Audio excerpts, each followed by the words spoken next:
Good morning, everyone. My name is Rick, and I welcome you back to my garden. Today, as usual, I'm going to do a little garden walk, and then I'm going to show you some new imports that I got, and I'm also going to show you a couple of Hoyas that stand out this week. So stick around. I hope you enjoy the walk. And let me start right here. I want to show you this bulbophyllum. I think I've shown it before, but it's always exciting to see. It's a bulbophyllum vaginatum, and it's bloomed like 10 times this summer already. So it's a really, I don't know what I'm doing to it. I just fertilized it once, but it kind of likes it back here and keeps blooming for me. So I'm pretty excited about them. And everyone asks how my APC Hoya 1015 is doing in the sun. And let me tell you, she just blooms nonstop. So this is a new peduncle, and these two are on their way out. But as soon as the flowers drop, the new it starts forming new flowers again. The leaves don't get really sun stressed; they just kind of get pale to deal with the sun situation. But the beauty of keeping it in high light is that you get a lot of flowers. So that's that one. And my new hybrid here, my cute little, very succulent leaves here, is putting out new growths, which I'm pretty excited about. And it's such a cute little compact Hoya. And let me show you. Yeah, I moved a couple things out here because I didn't want this AH74 to revert to all green. I thought it wasn't getting enough light, so I brought it out here where it gets about 2-3 hours of direct sun. And this is Florida, mind you.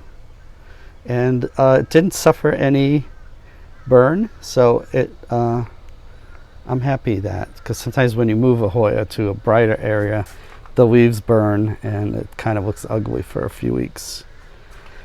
And this is Hoya excavata that I showed in my last video. I moved it out here to encourage it to bloom. It hasn't bloomed this summer yet, so maybe in the sun it'll do it before the summer's over. And over here, the parrots are around. Sorry for the, see if you can see them.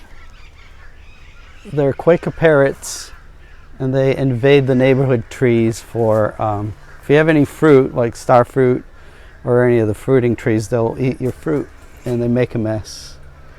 Here's one of the orchids that's in bloom. I think it's called Why Not.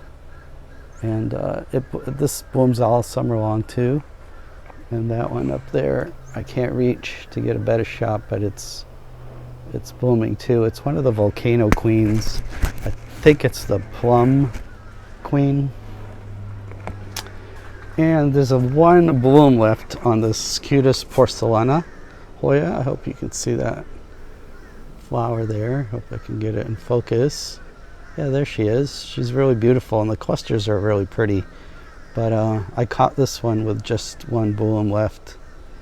And these leaves look delicate, but they're actually pretty succulent when they age. It's a super easy, fast-growing Hoya to have. So, yeah, get yourself a Hoya cutis porcelaina if you don't have one. And I'm excited. Another first-time bloomer is going to happen. Is this Saba, species Saba. It's one of Vitellinoides group Hoya. And it has beautiful markings in the back, and the veining is really stunning. And here is the, let's see if I can focus in. Today I'm having a hard time focusing. And here are the buds on the Saba Borneo.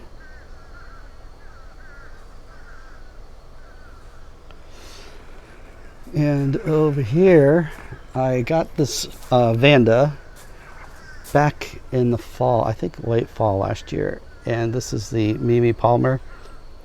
It's fragrant, and I've always wanted one, so I bought a blooming size one, and it's blooming for me now.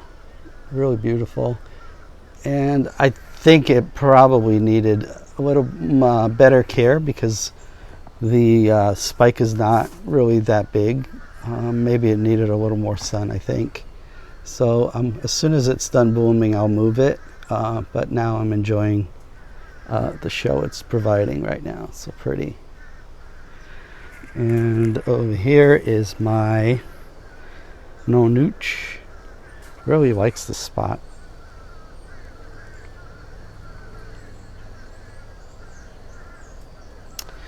And my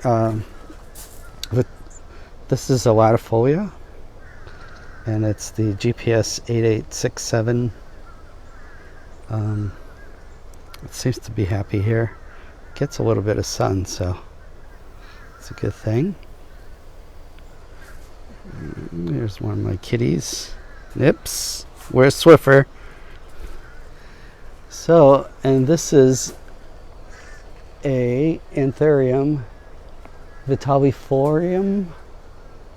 Let me see if I'm saying it right. Vitarifolium.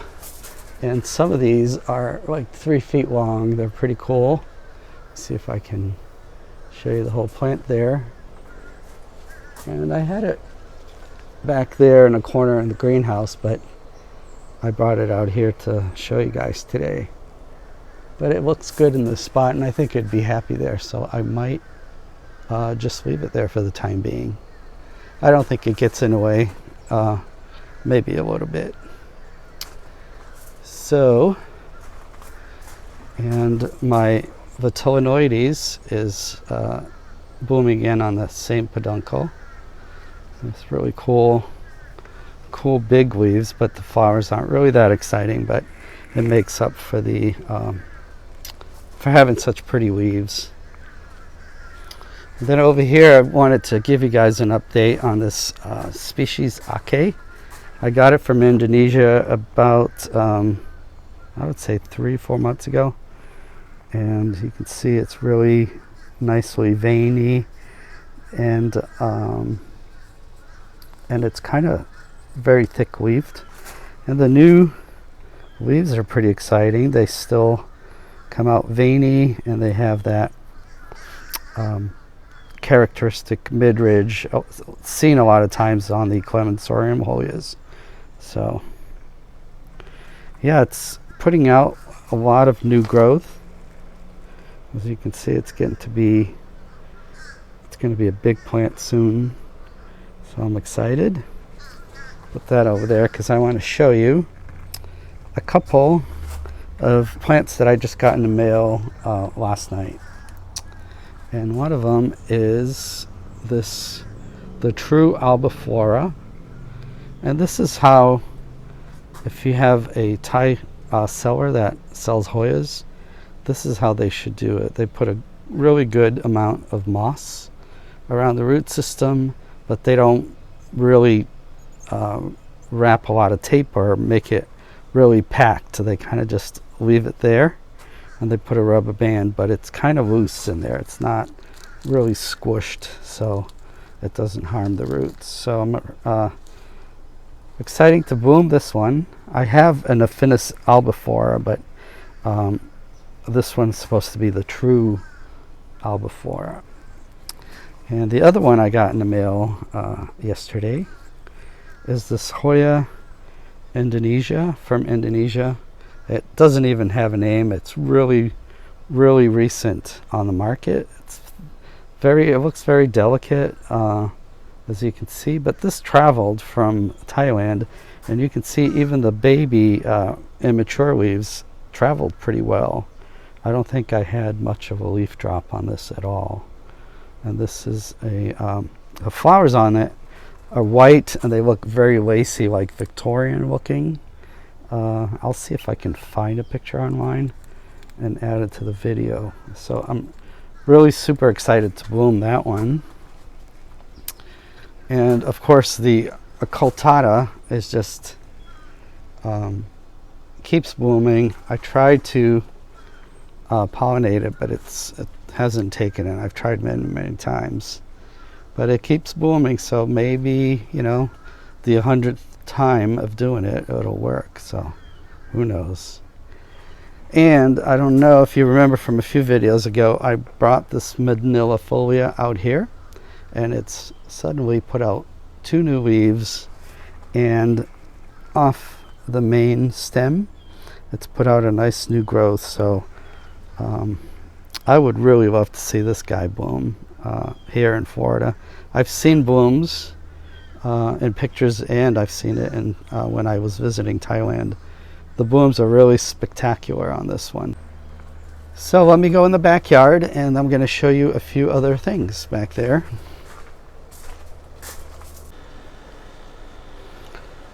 And in the backyard, I'm back here with Hoya loci. And you can see the buds are just about to open. You can see the top is really pretty, and the pedicels are really nice and green. The foliage is thin.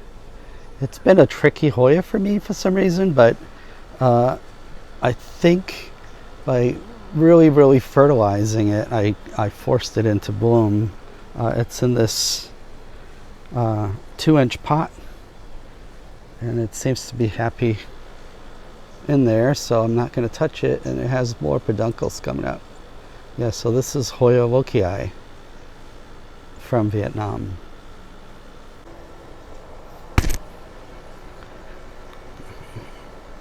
And this one went around forever as Hoya species, a red leaf or something like that, and I always thought, well, that's kind of weird, because I always got them and they were pretty green leaves, and it took me a while to get them to be this color.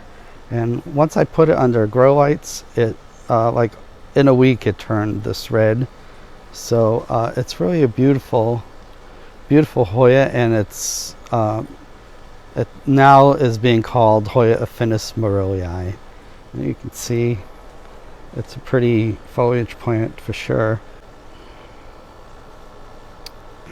And I'm surprised I even found this one. It was hidden back in my other side yard, and I was walking around and moving stuff around, and then I saw this one, and I'll let you read the tag. And it's really bizarre flowers. They look like they have fangs, and like that orange inside of the lip is really gorgeous. And show you the spike, and this is the back of the flower. So it's a really peculiar looking orchid, and it's really gorgeous. So I'm glad I found it, because I don't think these last that long, maybe about a couple weeks. And so yeah, really cute.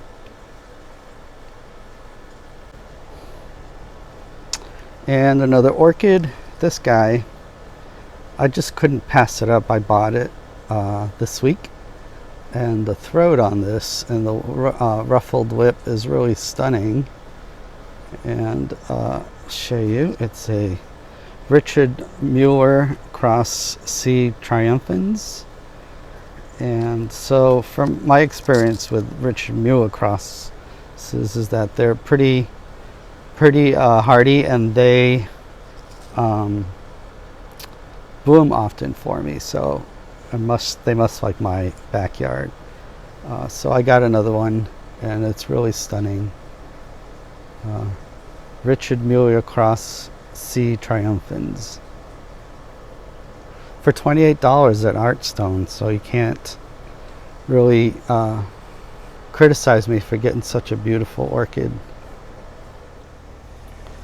And I think that's it for today. I hope you enjoy this video, and come back next Sunday. I'll have an update on more Hoyas and orchids and philodendrons, so really appreciate it. You guys have a great Sunday, holiday weekend here in the United States, and I will see you all next week. Bye-bye.